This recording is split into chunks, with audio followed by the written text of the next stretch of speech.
دکھ ہوتا ہے کہ جب حضور کے نام پر لوگ خرافات کرتے ہیں.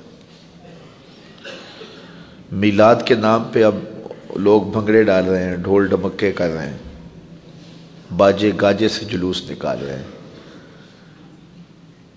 رسول اللہ نے جن چیزوں سے منع کیا ہے وہی چیزیں رسول اللہ صلی اللہ علیہ وسلم کے میلاد پہ ہو رہی ہیں. جی یہ میلاد کی خوشی میں کر رہے ہیں. میاں حضور کو خوشی کیسے نصیب ہوگی جس چیز سے حضور نے منع کی؟ ہوا اس طرح ہے کہ یہ جلوس، یہ جلسے ان لوگوں کے ہاتھوں میں آگے ہیں جو غیر عالم ہیں، اور وہ اپنی مرضی سے پھر ان کو جس طرح مرتب اور منظم کر لیں. تو کم از کم علماء کی قیادت میں جلوس نکلنے چاہیے، اور جو وہ بتائیں اس کے مطابق لوگ عمل کریں. اس کی فنڈنگ کا بھی طریقہ جو ہے وہ خوبصورت ہونا چاہیے. آپ مخیر حضرات سے، اہل محبت سے فنڈنگ کریں، اور یہ خوشی کے سودے ہیں. ہمارے اوپر واجب نہیں ہے کہ ہم نے اتنا زیادہ ہی کرنا ہے، جتنا ہو سکتا ہے آپ سے اتنا کر لو. یہ گلیوں کے اندر رسیاں باندھ کر کے ناکے لگا لینا، اور پھر اگر کوئی نہ دے تو اس کو ملامت کرنا اور جو ہے وہ اس کی تذلیل کرنا، تو یہ کہاں لکھا ہے؟ کیا یہ رسول کریم کی تعلیمات ہیں؟ یہ خود ساختہ مزاج ہے قوم کا. تو خدا را اس پہ غور کریں، اس پہ تدبر کریں، اور اپنی محافل کو بھی اس موسم میں مرتب کریں، مجالس کو بھی مرتب کریں، اور جلوس جو گلی گلی نکلیں گے ان کو بھی مرتب کریں، ان کو بھی منظم کریں، اور درود و سلام کے ماحول میں حضور کا میلاد منائیں. ہم جب چھوٹے ہوتے تھے تو ہم دیکھتے تھے کہ جلوس کے ساتھ لوگ درود پڑھ رہے ہوتے تھے اور رو رہے ہوتے تھے.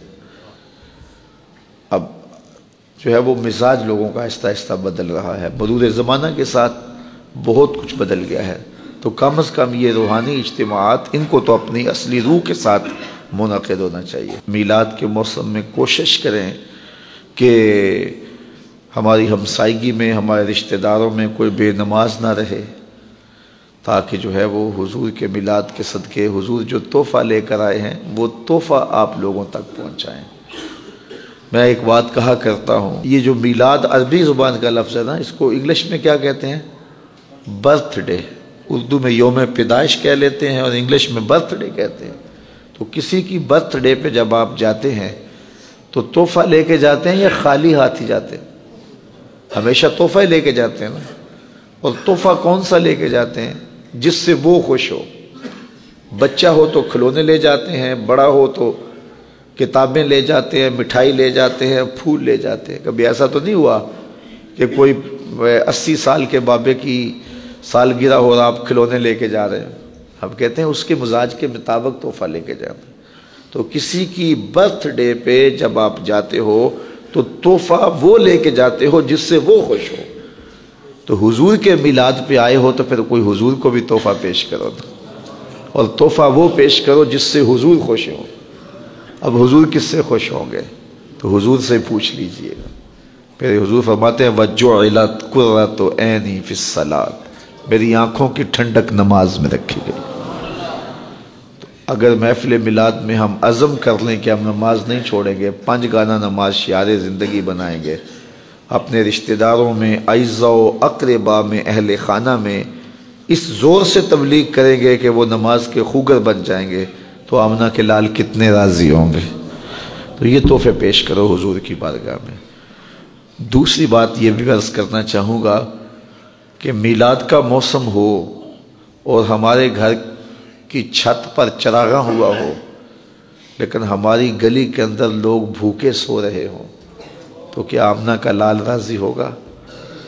ایسا کرے، اپنے رشتہ داروں اور اپنے اہل محلہ کے غرباء کی فہرست بنائیں، اور اس فہرست کو مد نظر رکھیں اور اپنی گنجائش دیکھیں. 10 لوگ ہیں آپ کی گلی میں، محلے میں، رشتہ داروں میں، 15 لوگ ہیں، 20 لوگ ہیں، تو پھر آپ میلاد کا تحفہ ان کے لیے تیار کریں.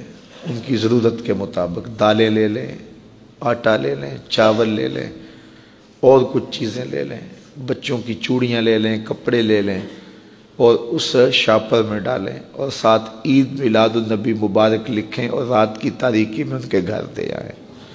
میلاد والا رسول بڑا ہی خوش ہوگا. ایسے بھی میلاد مناؤ، دکھیوں کے کام آؤ، غریبوں کے کام آؤ۔ الحمدللہ میں نے جگہ جگہ ترغیب دی ہے اور لوگ اس پر عمل کرنا شروع ہو گئے ہیں۔ باقی جلوسوں میں ضرور شامل ہوں لیکن آداب کی رعایت کے ساتھ، محافل میں ضرور جائیں لیکن آداب کی رعایت کے ساتھ۔ لیکن جو باتیں میں نے پہلے کی ہیں ان باتوں پر بھی نظر رہے، اور حضور علیہ السلام کے دیے ہوئے دین کو غالب کرنے کے لیے ہم اپنا سب کچھ قربان کرنے کے لیے لمحہ لمحہ تیار رہیں۔ کی محمد سے وفا تو نے تو ہم تیرے ہیں، یہ جہاں چیز ہے کیا لوح و قلم تیرے ہیں۔